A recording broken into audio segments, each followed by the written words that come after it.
जय हिंद दोस्तों। आज भी अभी डिनर करके आया तो मन हुआ कि एक कहानी शेयर की जाए।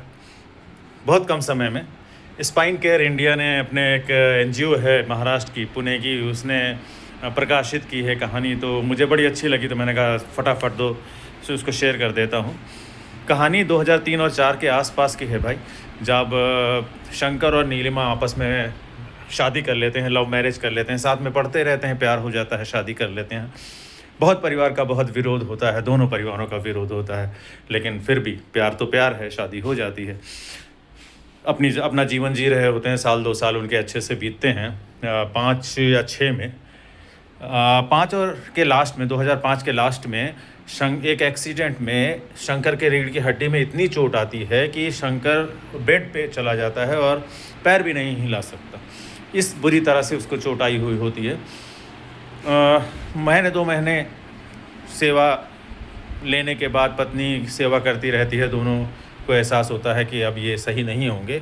तो एक दिन शंकर कसम दे करके अपनी नीलिमा को समझाता है कि नीलिमा ऐसा करो, तुम मुझे छोड़ दोगी तो मेरा परिवार मुझे देखने लग जाएगा और तुम अपना जीवन अच्छे से जी लो, और कसम दे के उसको वापस भेज देता है।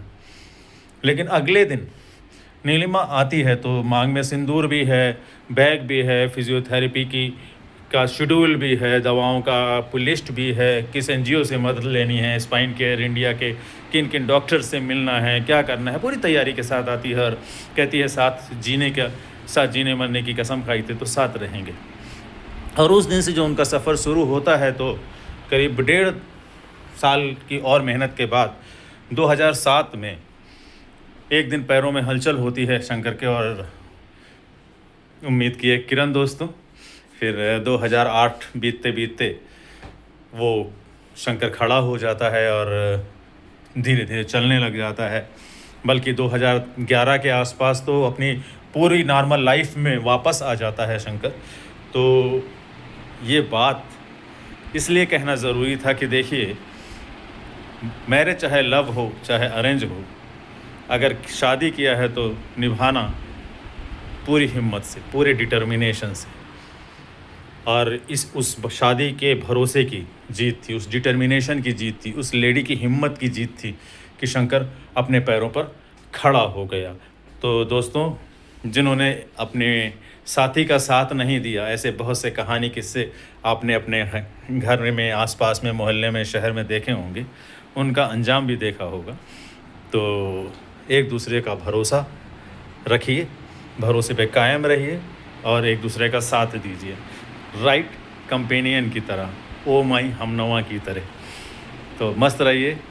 कहानी अच्छी लगी हो तो लाइक भी करिए, शेयर भी करिए, दोस्तों की भी बताइए। नहीं अच्छी लगी हो तो इसका मतलब तो वो आप उस श्रेणी में हैं जिनको लव रिलेशन में जो बातें होती हैं वो अच्छी नहीं लगती। तो ये बात अच्छी नहीं है, अपनी पर्सनैलिटी में सुधार लाइए, मस्त रहिए, खुश रहिए और हमेशा अपने साथी का साथ दीजिए। साथी ही नहीं, पूरे परिवार का साथ दीजिए। Thank you very much, all the best, जय हिंद।